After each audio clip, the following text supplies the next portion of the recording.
Uh, I want to talk about sometimes a complex analysis may come up and how to read the analytics, which may be useful in case to case basis.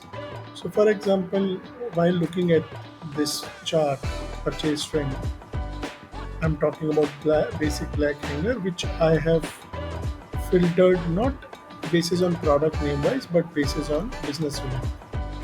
So if you see, let's start with and this is the time frame. Let's start with this right inside chart, and this may sound a little confusing that how the quantity is negative in the month of June. So if you look at it, so in April 2025, we bought 2500 units at an average price of 9 rupees per unit, and this may have been bought into multiple tranches, and this is the average price.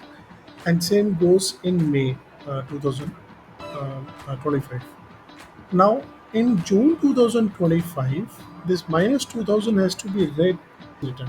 So that means there may be some quantity which was purchased, and there may be some quantity which was sent back, maybe because of the quality issues to the vendor.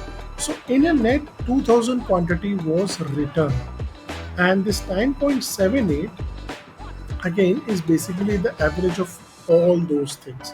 So it includes your purchase price, and also includes your sale price. Okay. So in totality there should be 5000 purchase quantity minus 2000, that means 3000 should be your net purchase quantity. So let's go to the product table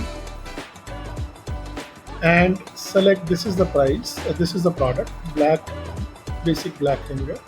To select this product, press the verify button. Now if you look at it, the purchase quantity is 7000, which is mentioned this. But if you look at the total return quantity is 4000 units. Okay. So, but in this, the total is coming out to be minus 2000. So, how to read this? So, so for sure, and there can be scenario here as well. So, there may be a scenario wherein in this month, uh, uh, 4000 units were returned and 2000 units were bought. Okay, so in total you returned minus 2000 in now.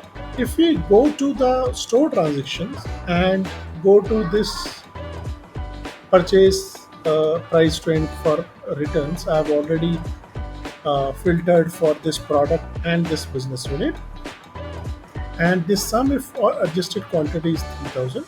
So if you look at for the June months, which is this month, for June months, all the store transactions, so if you look at 4000 was returned and 2000 quantity was bought, so in total there was a net of minus 2000 quantity which was returned. And if you do the average of these columns, you will get this 9.78. So sometimes it may be very tricky to how to read the chart, but